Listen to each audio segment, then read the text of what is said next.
সূরা বাকারা। রহমান রহিম আল্লাহ তাআলার নামে। আলিফ লাম মিম। এই সেই মহাগ্রন্থ আল কোরআন, তাতে কোনো সন্দেহ নেই যারা আল্লাহ তাআলাকে ভয় করে। এই কিতাব কেবল তাদের জন্য পথ প্রদর্শক, যারা না দেখে আল্লাহ তাআলাকে বিশ্বাস করে, যারা নামাজ প্রতিষ্ঠা করে। তাদের আমি যা কিছু দান করেছি তারা তা থেকে আমারই নির্দেশিত পথে ব্যয় করে।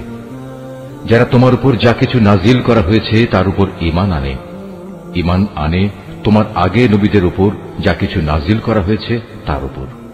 সর্বোপরি তারা পরকালের উপরও ঈমান আনে। সত্যিকার অর্থে এই লোকগুলোই তাদের মালিকের দেখানো সঠিক পথের উপর রয়েছে এবং এরাই হচ্ছে সফলকাম। যারা এই বিষয়গুলো অস্বীকার করে তাদের তুমি পরকালের কথা বলে সাবধান করো আর না করো, কার্যত উভয়টাই তাদের জন্য সমান কথা। এরা কখনো ঈমান আনবে না।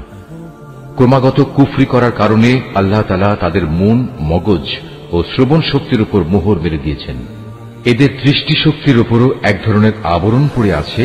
যারা এ ধরনের লোক, তাদের জন্য পরকালের কষ্টদায়ক শাস্তি রয়েছে। মানুষদের মাঝে কিছু লোক এমনও আছে যারা মুখে বলে আমরা আল্লাহ তাআলা ও পরকালের উপর ঈমান এনেছি, কিন্তু এদের কর্মকাণ্ড দেখলে তুমি বুঝতে পারবে এরা মোটেই ঈমানদার নয়। মুখে ঈমানের দাবি করে এরা আল্লাহ তাআলা ও তার নেক বান্দাদের সাথে প্রতারণা করে যাচ্ছে।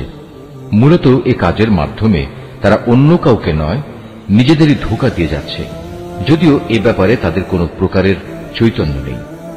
আসলে এদের মনের ভেতর রয়েছে এক ধরনের মারাত্মক ব্যাধি। প্রতারণার কারণে আল্লাহ তাআলা এদের সে ব্যাধি বাড়িয়ে দিয়েছেন।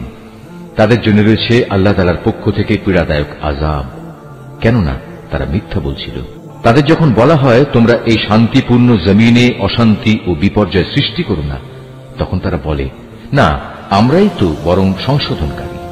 অথচ এরাই হচ্ছে জমিনে যাবতীয় বিপর্যয় সৃষ্টিকারী, যদিও তারা এ ব্যাপারে কোনো চৈতন্য রাখে না।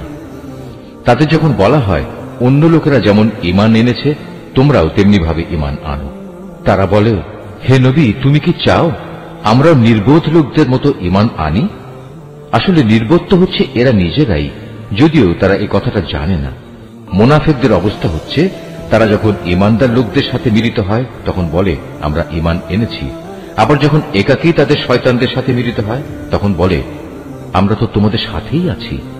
ঈমানের কথা বলে ওদের সাথে আমরা ঠাট্টা করছিলাম মাত্র। মূলত আল্লাহ তাআলাই তাদের সাথে ঠাট্টা করে যাচ্ছেন। আল্লাহ তাআলাই তাদের অবকাশ দিয়ে রেখেছেন। তারা তাদের বিদ্রোহে বিভ্রান্তের ন্যায় ঘুরে বেড়াচ্ছে। এরা জেনে বুঝে হেদায়েতের বিনিময়ে গোমরাহি কিনে নিয়েছে।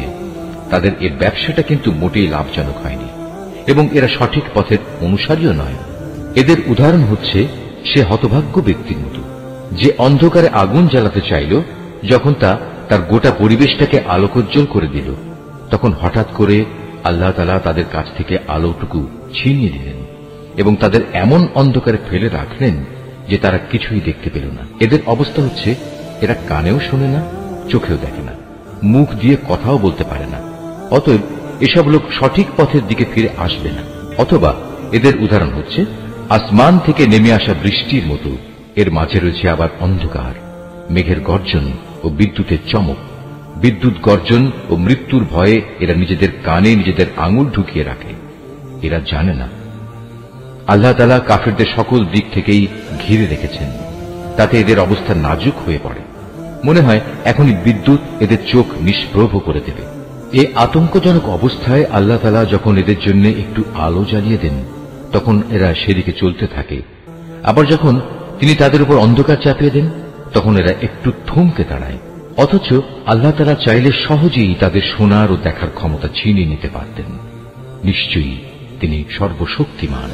হে মানুষ, তোমরা সেই মহান আল্লাহ তাআলার দাসত্ব স্বীকার করো যিনি তোমাদের এবং তোমাদের আগে যারা ছিল তাদের সবাইকে পয়দা করেছেন। আশা করা যায় এর ফলে তোমরা যাবতীয় সংকট থেকে বেঁচে থাকতে পারবে। তিনি সেই মহান সত্তা যিনি জমিনকে তোমাদের জন্য শয্যা বানালেন, আসমানকে বানালেন ছাদ এবং আসমান থেকে পানি পাঠালেন।